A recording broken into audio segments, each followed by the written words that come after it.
Oota, mis asja? Keera sinna poole. Kuhu nüüd? Ära sega. Juht ristteel. Juhtimiskoolitajad Aili Nurmeots ja Ruti Einpalu arutavad, kas keerata vasakule või paremale, põhja või lõunasse või muidu võid sattuda tupikusse. Jälgi päriselu juhtumitega juhtimispodcasti. Juht ristteel. Tähelepanu, tegemist on päriselu juhtumitega. Enne pimesi kasutamist soovitame järele mõelda. Kaebuste püsimise korral või kõrvaltoimete tekkimisel pidage nõu Ruti ja Ailiga. Juht ristteel. Olen personalijuht suures organisatsioonis, kus on üle 1000 töötaja. Iseseisvale üksusele, kus on üle 100 töötaja, tuli uus juht. Tal on suur autonoomia ja ülespoole ei pea ka väga palju aru andma. Mina olen sellele juhile selline strateegiline personalipartner ja olen püüdnud teda algusest peale palju toetada. Näiteks olen mõtnud enda kanda mõned ülesanded, mis peaksid olema tema laual, näiteks eelarve, ja nüüd avastan, et lahendan korduvalt ka inimeste vahelisi probleeme. Mul olid uuele juhile suured ootused. Lootsin, et nüüd hakkavad asjad liikuma, kuid tegelikult on hoopis see, et probleeme lisandub ja juht teeb ülespoole näo, et kõik on hästi. Mul on tunne, et minus pinge kasvab.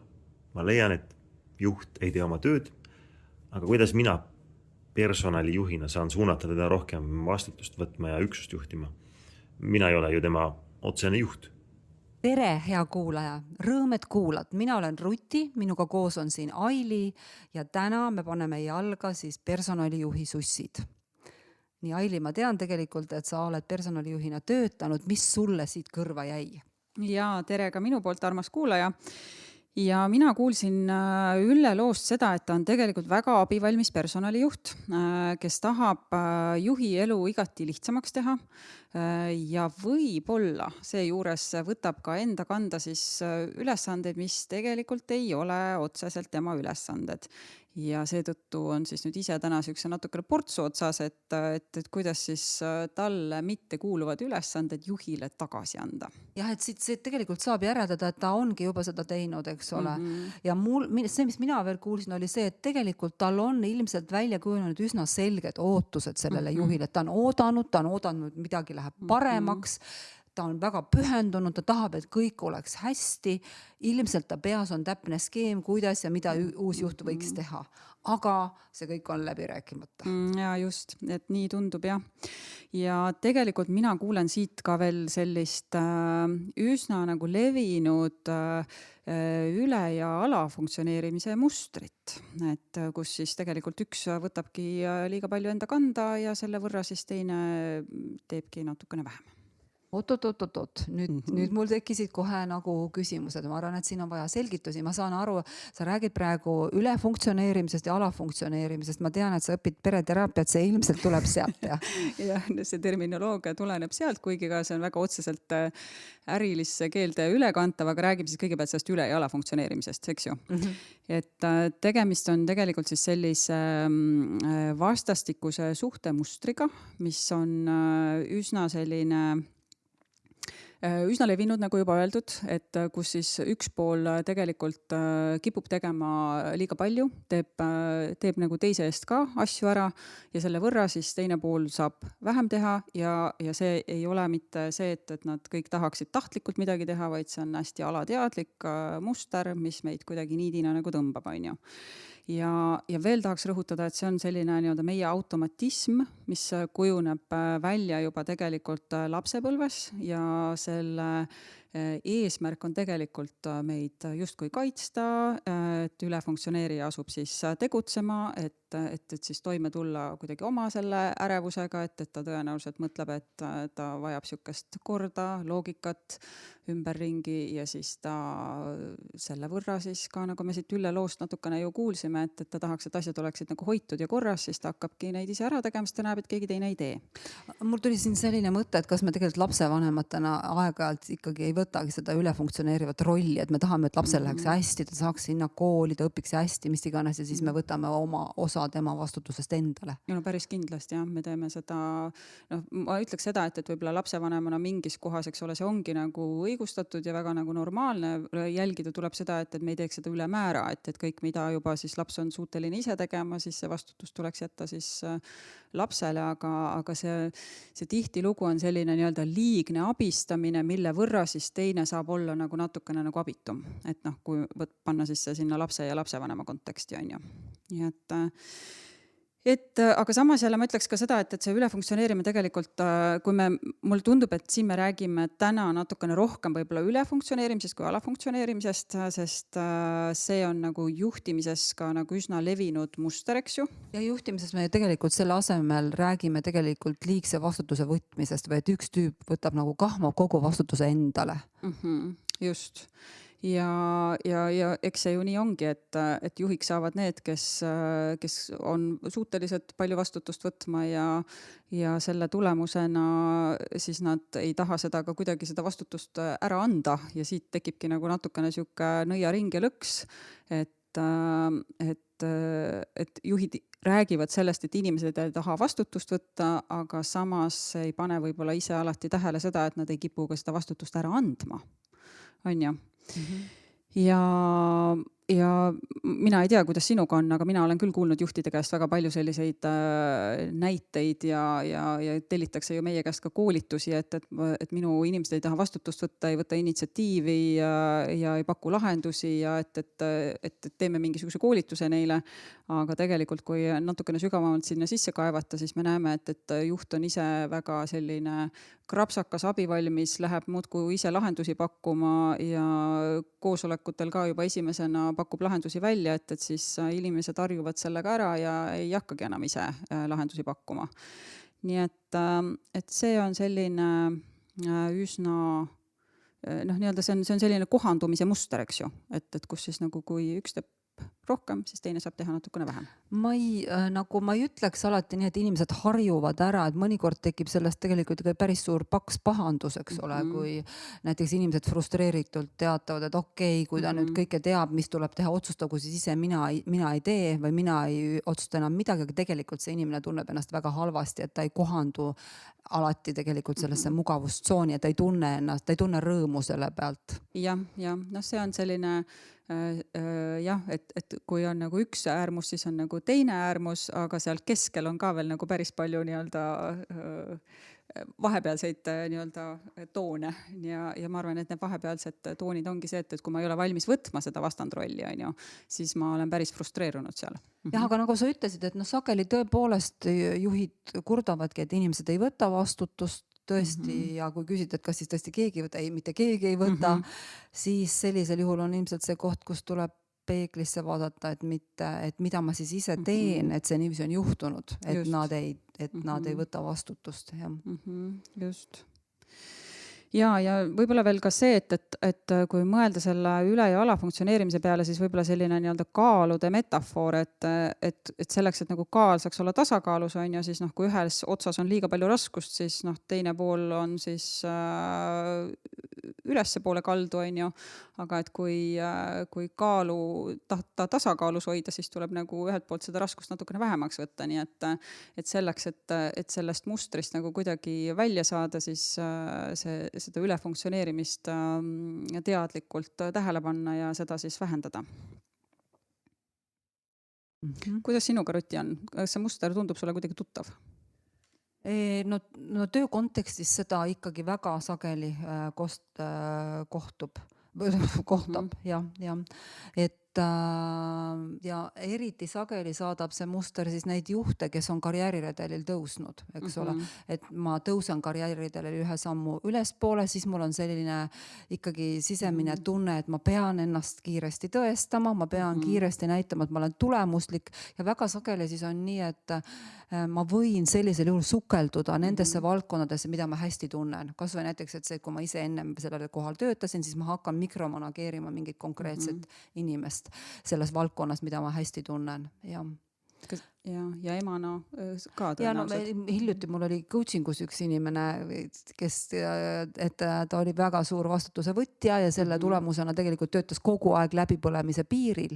Eks ole, ma küsisin, et kas see muster saadab sind kusagil mujal ka isiklikus elus ja siis ta ütles, et ei, teismelisega küll ei saada, aga no abikaasaga küll. Ja. No ma pean tunnistama, et ka mulle on see tuttav, see muster tegelikult väga tuttav, et nii tööl kui kodus saan öelda, et see ülefunktsioneerimine on ka mulle endale üsna omane.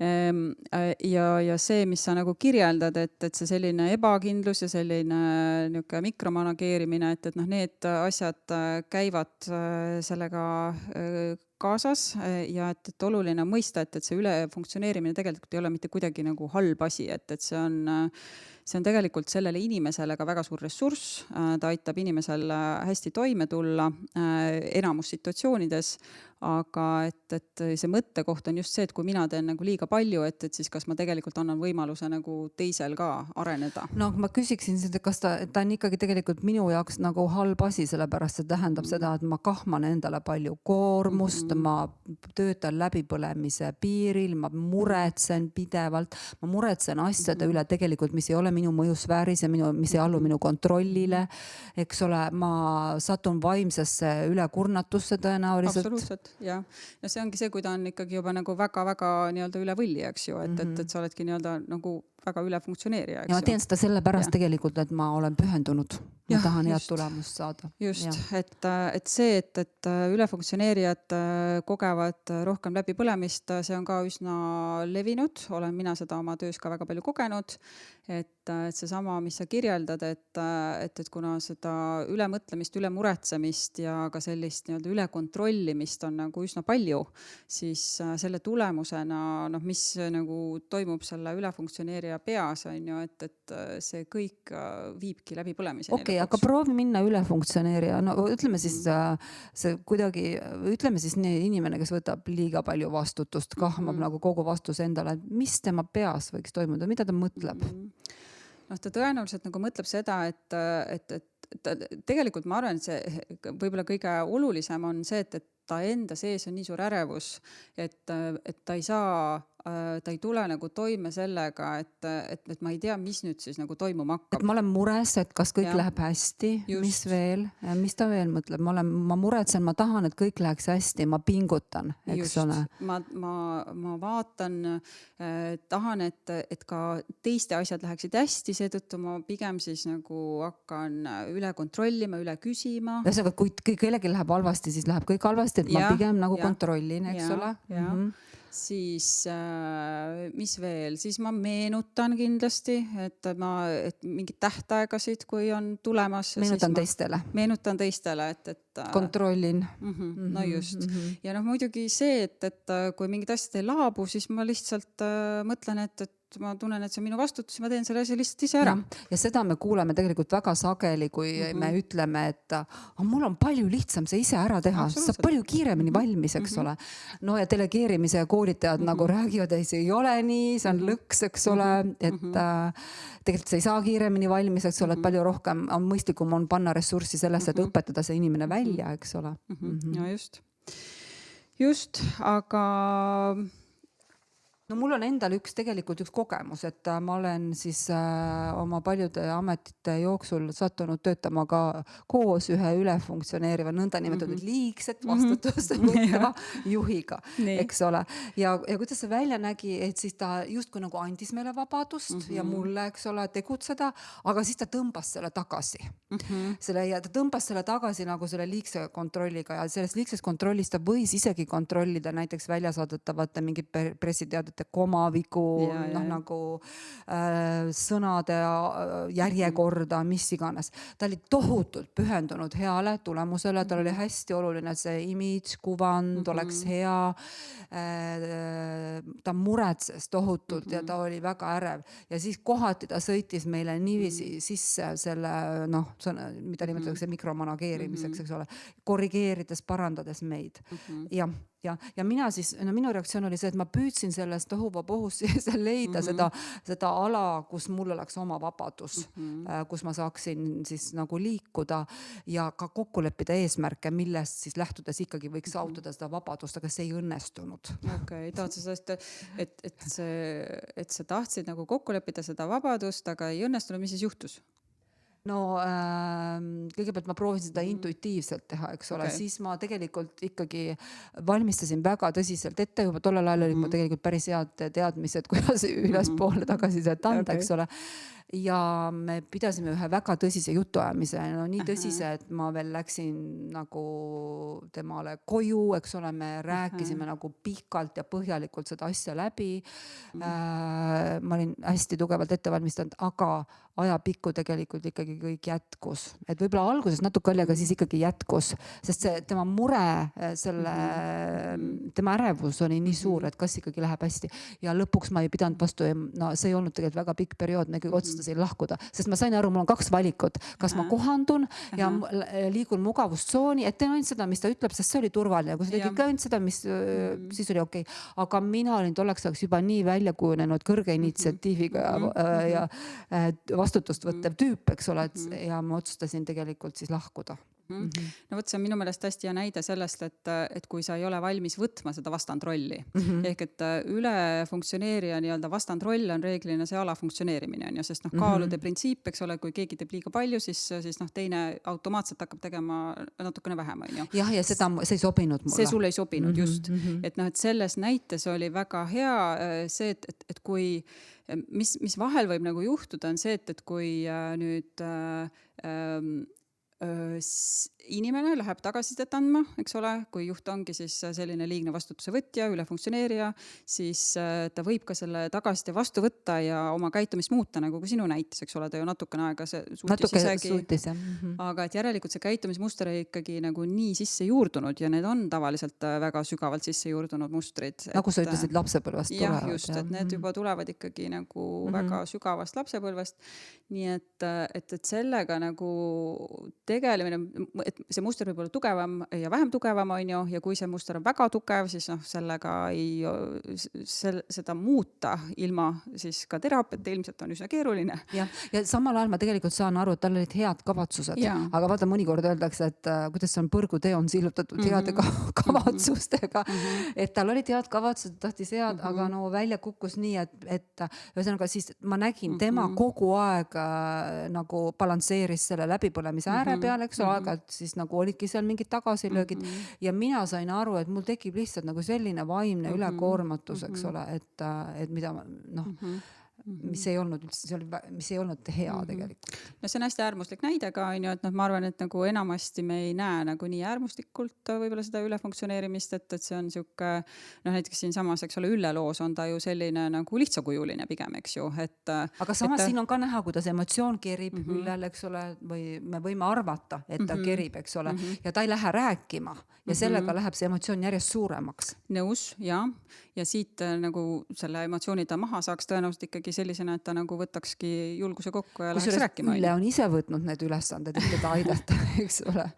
Ja, just, aga et võib-olla nagu veel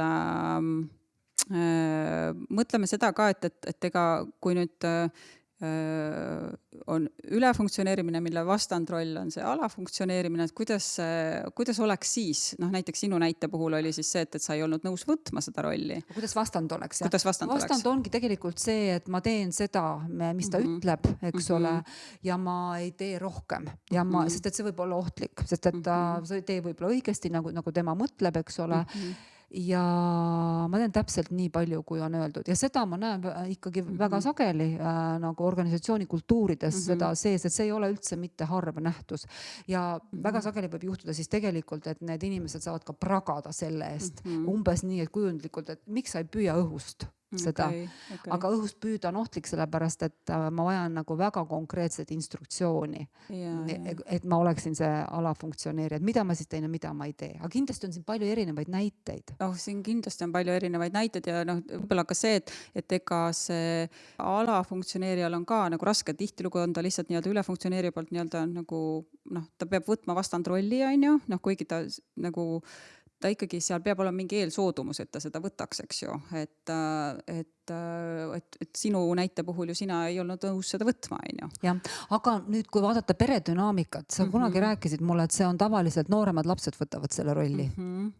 Ja et noh, kui vaadata, et kus see muster üldse nagu kujuneb, siis võib-olla niipidi, et ülefunktsioneerijatel see on nüüd mingisugune väga lai üldistus, eks ju, aga et kipub olema sellist pigem nagu kaootilist kasvukeskkonda, kus võib-olla nad on pidanud võtma siis rohkem vastutust juba lapsena ja selle tulemusena siis nad muutuvad selliseks nii-öelda suureks muretsejaks ja üle vastutuse võtjaks ka täiskasvanu eas.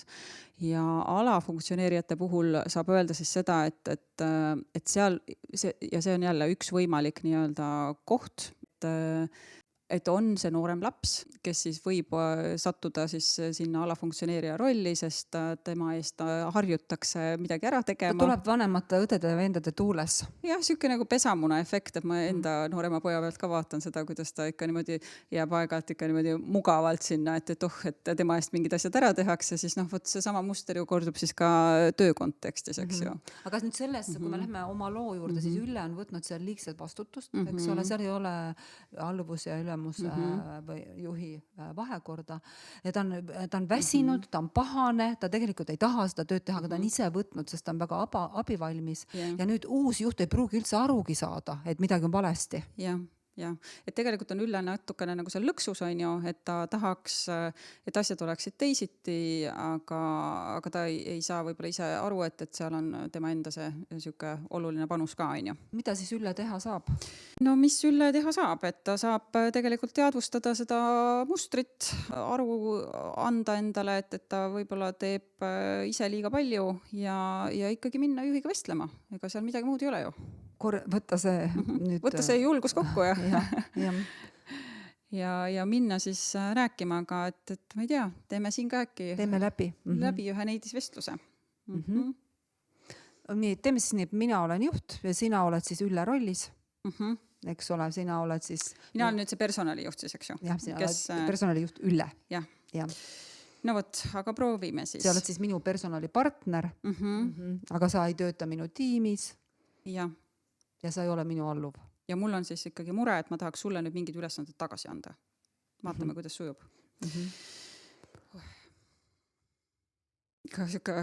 Kohe niuke raske tunne tuleb sisse, et ei ole kerge vestlus. Sa oled nüüd 4 kuud töötanud ja mul on ettepanek, et me räägime läbi meie rollid, et mul on tekkinud väike segadus, ma tahaksin täpsemini aru saada, mis on sinu roll, mis on minu roll ja et me saaksime kuidagi selles osas mingid selged kokkulepped. No väga hea, ma arvan, et siin ongi nüüd üks selline siuke väike vahe finiš, eks ole, et räägime läbi. Väga tore. Et vaata, mina olen sinu üksuse personalipartner, mis tähendab seda, et mina tegelen töösuhetega, värbamisega, töötajate arendamisega. Aga praeguseks on juhtunud nii, et mina teen ka eelarvet ja lahendan ka inimestevahelisi konflikte ja ma tunnen, et see päris ei ole minu tööülesanne. Okei. No, seda, et sa eelarvet teed, seda ma tean, eks ole, see ma arvasin, et see sulle meeldib, aga inimestevahelisi konflikte, seda ma kuulen praegu päriselt nagu esimest korda. See on huvitav, et jah, inimesed tõepoolest minu poole pöörduvad, kui neil on mingi mure ja ma olen neile ka alati öelnud, et nad tuleksid sinu juurde rääkima ja ma ei tea, miks nad seda ei tee, aga et nagu edaspidi mulle tundub, et me kuidagi selles osas nagu võiksime äkki rohkem kommunikeerida omavahel või nagu saada seda olukorda nagu sellisena, et nad tuleksid sinu juurde esimesena rääkima. Okei, no ja ma ikkagi olen praegu päris imestunud. Ma arvan, et me peaksime nagu arutama seda. Tegelikult ma tahaks teada, kuidas siin kombeks on olnud, eks ole, ja mida sa minult, või tähendab, et mis käiguteed need siis on, et nad niiviisi tulevad, et ma tahaks nagu rohkem aru saada, et ma ei saa neile öelda, et kuulge, tulge minu juurde, eks ole, see on palju keerulisem ilmselt. Aga no võtame selleks eraldi aja. Võtame, jaa. Aitäh sulle. Ja stopp. Ja. Et kuidas sa ennast nüüd tundsid juhina?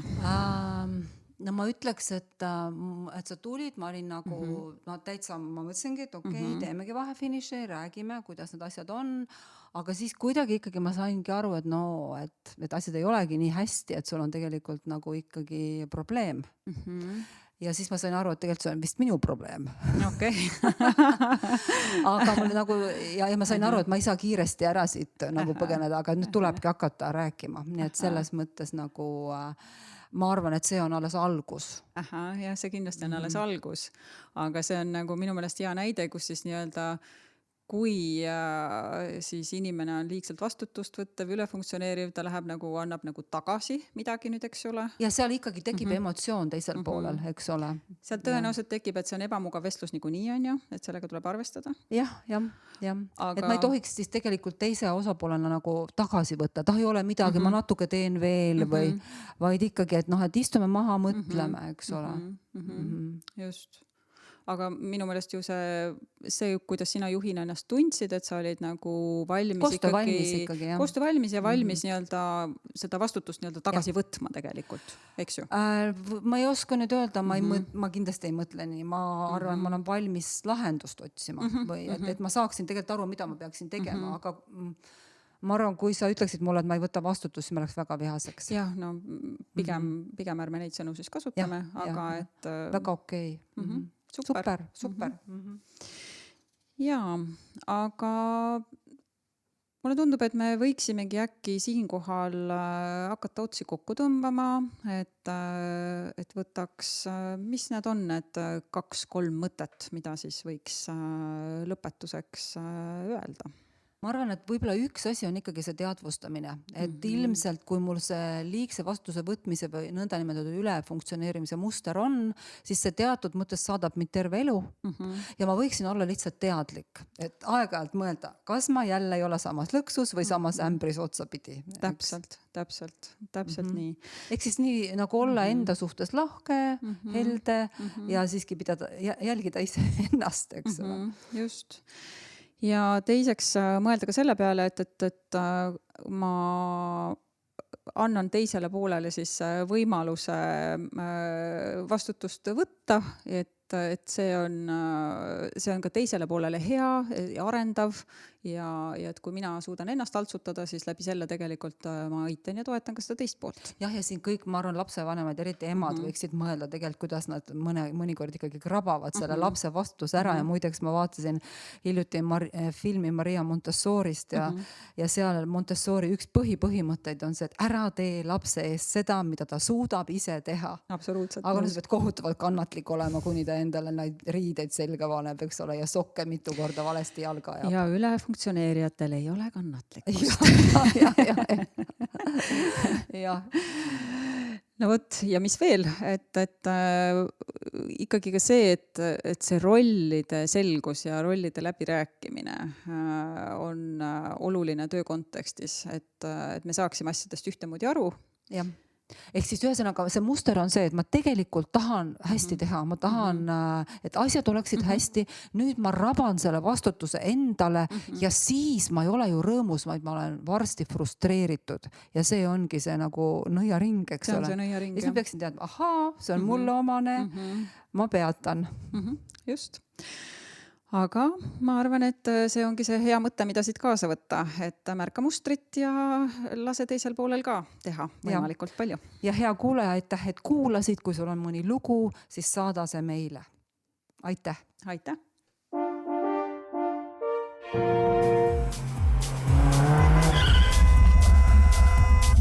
Oota, mis asja? Keera sinna poolt! Kuhu nüüd? Ära sega!